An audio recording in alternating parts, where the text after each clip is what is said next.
Students, जो हमने अपना प्रीवियस लेक्चर किया था वहाँ पे हमने इनर्जेटिक्स के बारे में कर दिया था फिजिकल स्टेट का, और आज हम करने जा रहे हैं लिक्विड पोर्शन का लास्ट लेक्चर आ जाएगा। ये आ जाएगा लिक्विड क्रिस्टल। अब लिक्विड क्रिस्टल से पहले हम लिक्विड्स के बारे में करते हैं कि लिक्विड्स कौन सी सब्सटेंसेस होती हैं। क्या होता है कि हम लिक्विड्स के बारे में करने जा रहे हैं कि लिक्विड्स कौन सी सब्सटेंसेस होती हैं। तो हम इसको ये कह देंगे कि ये होगा फिजिकल स्टेट ऑफ मैटर। ये क्या होगा? ये होगा फिजिकल स्टेट ऑफ मैटर। ये मैटर की वो स्टेट होगी। अब इसमें होगा क्या? इसमें ये होगा कि इसकी जब हम शेप की बात करेंगे और उसके बाद हम इसके नंबर 2 पे जब इसके वॉल्यूम की बात करते हैं, क्या होगा? जब हम इसकी शेप की बात करते हैं और उसके बाद आ जाएंगे इसके वॉल्यूम की जानब, तो हम इसकी शेप के बारे में ये कहते हैं कि नॉट स्पेसिफिक। इसकी शेप स्पेसिफिक नहीं होगी। और इसके बाद जब इसके वॉल्यूम की तरफ आ जाएंगे तो हम ये कहते हैं स्पेसिफिक। क्या होगा? इसकी जो शेप है वो तो स्पेसिफिक नहीं होगी, और उसके बाद इसकी शेप होती है वो क्या होती है, इसकी जो वॉल्यूम होता है वो क्या होता है, स्पेसिफिक होता है। और इसके बाद हम इसका ये कह देते हैं कि अगर हमारे पास होगा प्योर लिक्विड, क्या होगा? प्योर लिक्विड होगा। तो प्योर लिक्विड के बारे में हम ये करेंगे, इसके जो होते हैं शार्प मेल्टिंग बॉइलिंग पॉइंट्स। ये क्या होते हैं? इसके शार्प बॉइलिंग पॉइंट्स होते हैं। इसके बारे में हम ये कर देंगे, इसके जो बॉइलिंग पॉइंट्स होते हैं वो क्या होंगे? इनके जो बॉइलिंग पॉइंट्स होते हैं वो होंगे sharp melting and boiling points. क्या होगा? इनके शार्प होंगे मेल्टिंग और बॉइलिंग पॉइंट्स होंगे, जो इसकी वजह से हम इसका ये कर सकते हैं कि इसका वो आइडेंटिफिकेशन फैक्टर भी होगा। क्या होगा? वो इसका शार्प, इसका मेल्टिंग और बॉइलिंग पॉइंट, इसका क्या होगा? इसका वो शार्प मेल्टिंग और बॉइलिंग पॉइंट, इस कंपाउंड का आइडेंटिफिकेशन फैक्टर भी होगा।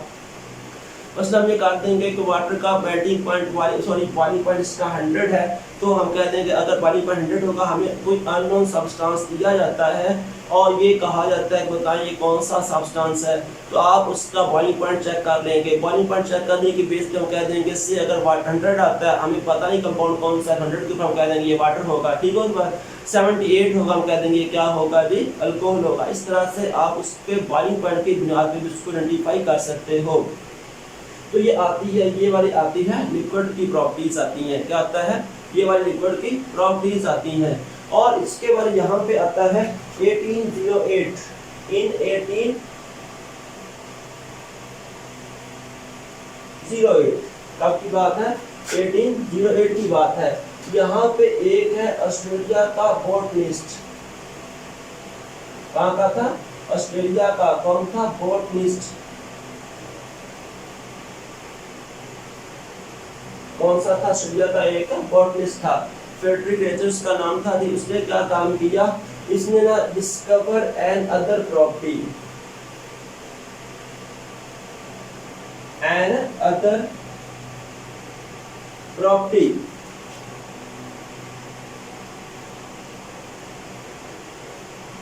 क्या काम किया कि यहाँ पे इसने एक दूसरी प्रॉपर्टी डिस्कवर की, किस चीज की? लिक्विड्स की।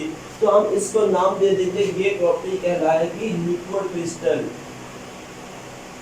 ये प्रॉपर्टी क्या कहलाएगी? ये प्रॉपर्टी कहलाएगी लिक्विड क्रिस्टल। क्या कहलाएगा? लिक्विड क्रिस्टल कहलाएगा। अब हुआ क्या था जी? हुआ ये वाला था, इसने डिस्कवर किया, ये इसकी हिस्ट्री थी। अब इसने किया क्या था? इसने डिस्कवर किया था एक कंपाउंड। क्या डिस्कवर किया था? एक कंपाउंड डिस्कवर किया, और उस कंपाउंड का नाम था कोलेस्टेरोल बेंजोएट। क्या था? Cholesterol benzoate.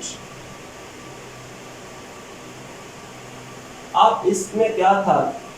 उसने क्या काम किया? इस कोलेस्ट्रॉल बेंजोएट को जब उसने इसको हीट किया जी 145 डिग्री सेल्सियस तक, कहाँ तक इसको हीट किया जी, उसने इसको हीट किया 145 डिग्री सेल्सियस तक, तो ये कन्वर्ट हो गया जी, ये कन्वर्ट हो गया मिल्की, ये क्या कन्वर्ट हो गया, ये कन्वर्ट हो गया मिल्की लिक्विड्स में। हम इस लिक्विड को नाम दे देंगे टर्बिड लिक्विड। क्या इसको नाम दे देंगे, ये टर्बिड लिक्विड या स्टेट में कन्वर्ट हो गया। हुआ क्या था कि उसने लिया था कंपाउंड कोलेस्ट्रॉल बेंजोएट, इसको जब हीट किया 145 के ऊपर, तो ये मिल्की लिक्विड में कन्वर्ट हो गया। इसको हम नाम दे चुके हैं, वो क्या होगा, टर्बिड लिक्विड होगा। क्या होगा, वो वाला टर्बिड लिक्विड होगा। अब किया क्या गया था, उसके बाद इसने इसको हीट किया 179 डिग्री सेल्सियस तक। क्या काम किया, इसने इसको हीट किया अगेन, और कहाँ तक हीट किया, 179 डिग्री सेल्सियस तक। तो ये कन्वर्ट हो गया क्लियर सॉल्यूशन में, इसमें ये कन्वर्ट हो गया था क्लियर सॉल्यूशन में, ये कन्वर्ट हो गया। बात समझा गया। मैं एक बार फिर बोल देता हूँ कि किया क्या गया था, कंपाउंड डिस्कवर हुआ कोलेस्ट्रॉल बेंजोएट, इसको हीट किया 145 डिग्री सेल्सियस के ऊपर, तो ये कन्वर्ट हो गया टर्बिड लिक्विड के अंदर, टर्बिड लिक्विड में ये कन्वर्ट हो गया।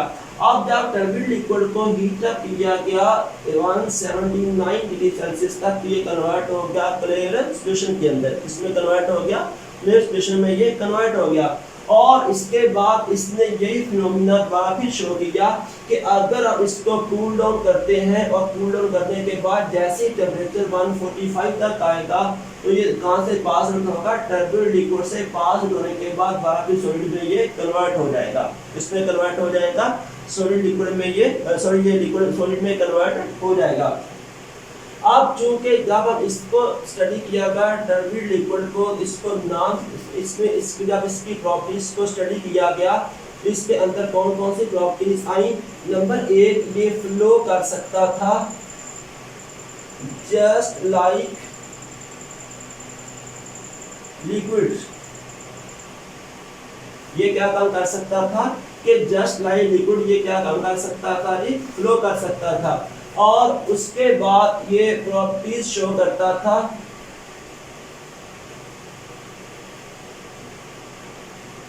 Just like solid. अब उसमें सॉलिड में प्रॉपर्टी कौन सी आ सकती हैं, तो यहाँ पे आ जाएगा ऑप्टिकल एक्टिविटी। ऑप्टिकल एक्टिविटी, इसने क्या काम किया, ऑप्टिकल एक्टिविटी इसने जस्ट लाइक शो की सॉलिड, और उसके बाद ये फ्लो किया जस्ट लाइक लिक्विड, और उसके बाद ये सरफेस टेंशन आ गया जाएगा, विस्कोसिटी, वो भी इसने सारे लिक्विड की तरह शो की। तो हमने क्या नाम दे दिया, इस टेस्ट को हमने नाम दे दिया लिक्विड क्रिस्टल का। इसको हमने नाम दे दिया कि लिक्विड क्रिस्टल। क्या ये कहलाएगा, लिक्विड क्रिस्टल कहलाएगा। एक्चुअली में ये इनके दरमियान में जो टर्बिड लिक्विड आया है, इस स्टेज को हम क्या नाम दे देंगे, ये कहलाएगा लिक्विड क्रिस्टल। ये क्या कहलाएगा, लिक्विड क्रिस्टल कहलाएगा। अगर हम लिक्विड क्रिस्टल को डिफाइन करते हैं, तो हम इसके बारे में ये कर देंगे कि ये वो स्टेट लिक्विड्स होंगे, ये क्या होगा, लिक्विड्स होंगे। जब इसकी फॉर्मेशन पे आते हैं, ये एक स्टेट होती है जी हैविंग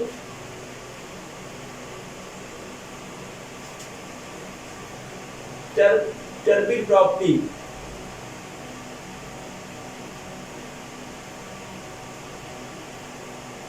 क्या होता है, इसमें क्या होता है, इसमें होता है टर्बिड प्रॉपर्टीज होती हैं between solid and clear solution. कहाँ पे आ जाएगा, ये प्रॉपर्टीज होती है किसके दरमियान, सॉलिड और क्लियर सॉल्यूशन के दरमियान। किसके दरमियान, सॉलिड और क्लियर सॉल्यूशन के दरमियान ये प्रॉपर्टीज होती हैं। तो हम इसको नाम दे देंगे, ये कंपाउंड क्या कहलाएगा, ये कहलाएगा लिक्विड क्रिस्टल जी। अब इसके बाद अगर हम इसको लिख लेते हैं इक्वेशंस की फॉर्म में, तो हम ये होगा कि अगर हमारे पास आ जाएगा क्रिस्टल, क्या आ जाएगा हमारे पास, क्रिस्टल आ जाएंगी, क्या आ जाएगा हमारे पास, क्रिस्टल आ जाएगा। और ये जो क्रिस्टल होगी ये क्रिस्टल हो सकती है क्रिस्टलाइन सॉलिड की, किसी क्रिस्टल हो सकती हैं, ये जो क्रिस्टल हो सकती हैं क्रिस्टलाइन सॉलिड की। हमने क्या काम करना है कि अगर हम इसको हीट अप करते हैं तो ये कन्वर्ट हो जाएगा लिक्विड क्रिस्टल में, इसमें कन्वर्ट हो जाएगा लिक्विड क्रिस्टल में, ये कन्वर्ट हो जाएगा और उसके बाद ये कन्वर्ट हो जाएगा क्लियर लिक्विड में, इसमें कन्वर्ट हो जाएगा क्लियर लिक्विड में, ये कन्वर्ट होगा। और इसके बाद अगर हम इसको कूल डाउन करते हैं तो दोबारा फिर उसी स्टेट से पास आउट होता हुआ कन्वर्ट हो जाएगा क्रिस्टलाइन सॉलिड में, इसमें कन्वर्ट हो जाएगा, ये दोबारा फिर उसी स्टेट से पास आउट होता हुआ कन्वर्ट हो जाएगा जी क्रिस्टलाइन सॉलिड में। जब हम इसको क्लासिफाई करते हैं तो हम लिक्विड क्रिस्टल को on the base of direction, liquid crystals are classified on the base of direction, on the base of direction के डायरेक्शन की बेस पे हम उसको किसमें कन्वर्ट कर सकते हैं, तो हमारे पास आ जाएगा, या इसको ओरिएंट की बुनियाद पे भी आप कह सकते हैं, ओरिएंटेशन के इसके मॉलिक्यूलर एटम की ओरिएंटेशन कैसे कर सकते हैं, ओरिएंटेशन या डायरेक्शन की बुनियाद पे हम इसको कह देंगे हमारे पास लिक्विड क्रिस्टल की फर्स्ट आ जाएगी, वो आ जाएगा न्यूमेटिक, जब हमारे पास फर्स्ट आ सकता है वो आ सकता है न्यूमेटिक, कौन सा आ सकता है, न्यूमेटिक आ सकता है। और उसके बाद दूसरा हमारे पास आ जाएगा वो आ जाएगा स्मेटिक, कौन सा आ जाएगा हमारे पास आ सकता है स्मेटिक। और इसके बाद तीसरा हमारे पास आ जाएगा वो आ सकता है कोलेस्टेरिक,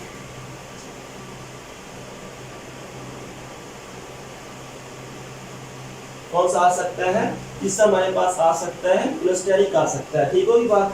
और इसके बाद हम अब कर जाते हैं लिक्विड क्रिस्टल के यूजेस की जानब, इसमें चले जाएंगे हम, इसके बाद करेंगे यूजेस ऑफ लिक्विड क्रिस्टल। जी अब हम करने जा रहे हैं ये यूजेस ऑफ लिक्विड क्रिस्टल। तो अब इसका जो फर्स्ट यूज हमने करता है, इसका फर्स्ट यूज आ जाएगा टेम्परेचर सेंसर में, कहाँ पे आएगा यूज आ जाएगा टेम्परेचर सेंसर में, इसका आ जाएगा। अब होता क्या है कि जो लिक्विड क्रिस्टल होते हैं,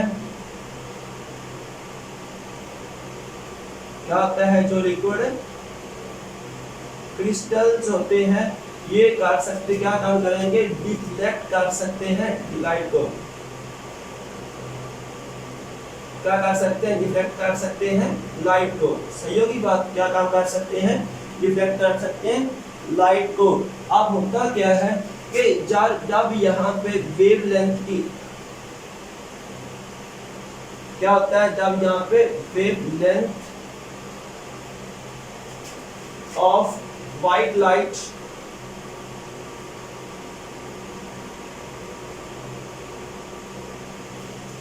रिफ्लेक्ट करती है, क्या होता है कि जब इससे रिफ्लेक्ट करती है वेवलेंथ ऑफ व्हाइट लाइट, तो ये क्या करती है, ये कर देती है, शो कर देती है कलर, क्या कर देती है, ये शो कर देती है कलर को, क्या कर सकती है, ये शो कर सकती है कलर को। मैंने क्या लिखा है कि जो लिक्विड क्रिस्टल होते हैं जब इसके ऊपर लाइट फॉल करती है, लाइट को रिफ्लेक्ट कर सकती है, और रिफ्लेक्टेड लाइट क्या काम कर सकती है, शो कलर, जब व्हाइट लाइट की फॉर्म में यहाँ से रिफ्लेक्ट होगी तो वो क्या काम करेगी, कलर को यहाँ पे चेंज कर देगी, यानी कि वो यहाँ पे कलर की फॉर्म में शो होगी। अब होता क्या है, होता ये वाला है, the colour changes as the distance between the layer of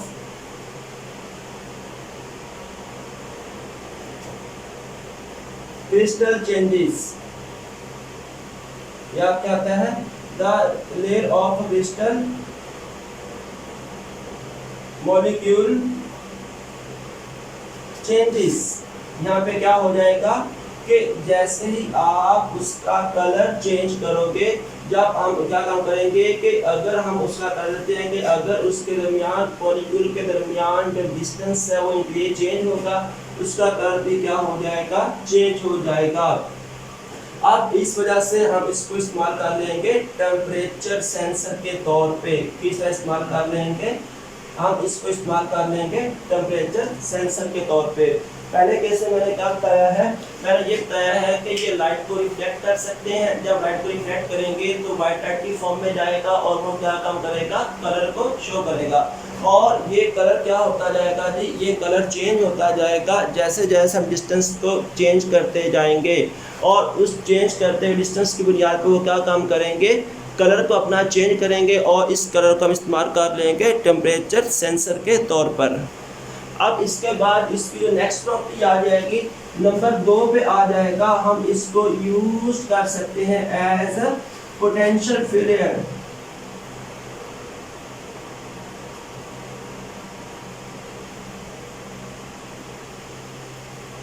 क्या होगा कि अगर हमने पोटेंशियल फेलियर चेक करना होगा, हम इस्तेमाल कर लेंगे इस चीज को, लिक्विड क्रिस्टल को। क्या काम करेंगे कि अगर हमने पोटेंशियल फेलियर चेक करना होगा तो हम इस्तेमाल कर लेंगे, हम इस्तेमाल कर लेंगे लिक्विड क्रिस्टल को। और उसके बाद क्या होता है कि some room thermometer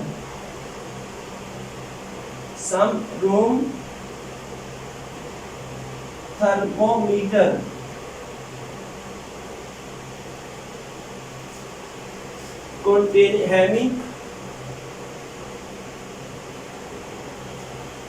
liquid crystal. क्या होता है, इसके अंदर भी क्या हो सकता है, इसके अंदर हो सकता है लिक्विड क्रिस्टल हो सकता है। ये क्या काम कर सकता है, ये कलर चेंज करेगा। क्या काम करेगा, कलर को चेंज करेगा।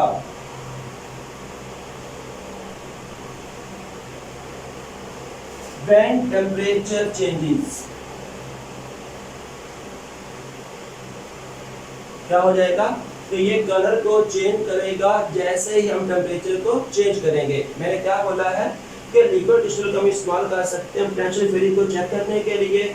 और सम रूम थर्मोमीटर में क्या होगा, उसके अंदर लिक्विड क्रिस्टल होते हैं, और इसमें क्या होता है, एट स्पेसिफिक टेम्परेचर, वहाँ पर उसका टेम्परेचर क्या होता है, स्पेसिफिक होता है।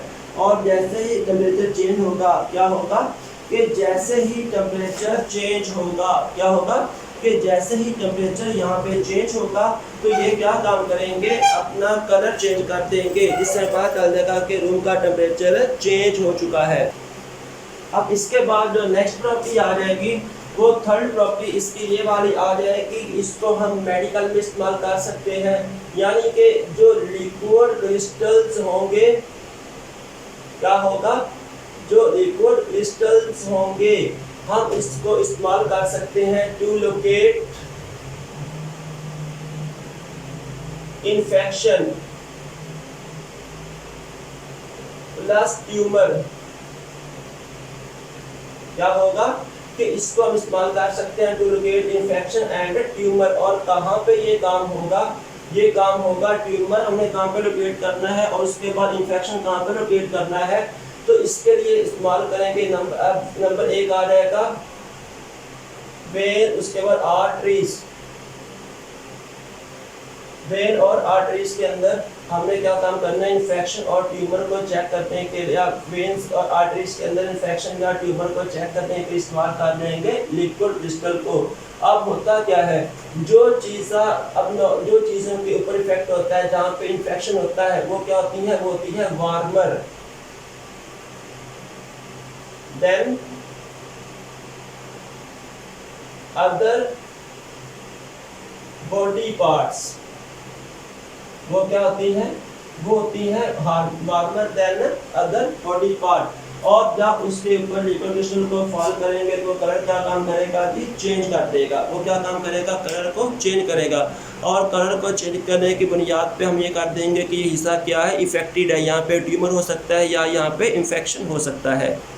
इसके बाद जो नंबर 4 पे आ जाएगा, नंबर 4 पे हम ये करेंगे कि लिक्विड क्रिस्टल को इस्तेमाल कर सकते हैं as solvent, use as solvent, use as solvent. कहाँ पे? In chromatography. कहाँ पे इसको इस्तेमाल कर लेंगे? इसको यूज कर लेंगे, हम इसको यूज कर लेंगे एज सॉल्वेंट इन क्रोमेटोग्राफी। अब इसके बाद जो नंबर 5 आ जाएगा, नंबर 5 पे हम ये करेंगे कि लिक्विड क्रिस्टल को हम इस्तेमाल कर सकते हैं टीवी डिस्प्ले के लिए, ठीक है ना। आप इसको ये करोगे कि हम बात कर लेंगे LCD। क्या होता है जी? LCD, liquid crystal display. हम इसके अंदर यूज कर लेंगे यूज्ड लिक्विड क्रिस्टल, इसको इस्तेमाल कर लेते हैं, इसको इस्तेमाल कर लेते हैं लिक्विड क्रिस्टल को। और इसके बाद नंबर 6 पे आ जाएगा इलेक्ट्रॉनिक डिवाइसेस।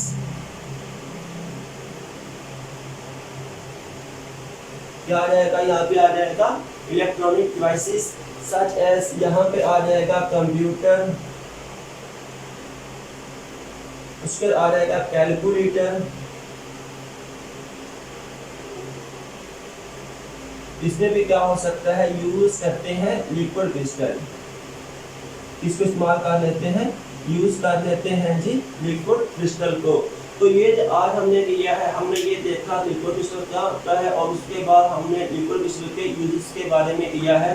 तो चैप्टर नंबर 4 का लिक्विड्स का पोर्शन है वो यहाँ पे मुकम्मल हो गया है और इंशाल्लाह हम अपने नेक्स्ट लेक्चर में चले जाएंगे जो कि सॉलिड का फर्स्ट लेक्चर होगा। ओके, अल्लाह।